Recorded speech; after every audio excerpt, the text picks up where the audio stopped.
MRT police সদস্যদের দ্বারা 4 জন সহকর্মী শারীরিকভাবে লাঞ্ছিতের ঘটনায় সকাল থেকে কর্মবিরতি পালন করছে ডিএমটিসিএল কর্মকর্তা কর্মচারীরা। এই অবস্থায় এমআরটি পুলিশের সহায়তায় মেট্রো রেল চলাচল স্বাভাবিক রেখেছে কর্তৃপক্ষ। কিন্তু টিকিট কাউন্টার এবং রিচার্জ কাউন্টার বন্ধ থাকার ফলে ব্যাপক ভোগান্তিতে পড়তে হচ্ছে যাত্রীদের।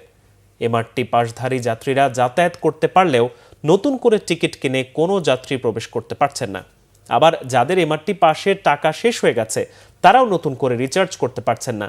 রোববার রাতে এক বিজ্ঞপ্তিতে এই তথ্য জানিয়েছেন ডিএমটিসিএল এর কর্মকর্তা ও কর্মচারীরা। এতে বলা হয়, রোববার বিকেল 5:15টার দিকে ডিএমটিসিএল এর 4 জন সহকর্মী এমআরটি পুলিশ দ্বারা মৌখিকভাবে ও শারীরিকভাবে লাঞ্ছিত হন, যা অত্যন্ত নিন্দনীয় ও অগ্রহণযোগ্য।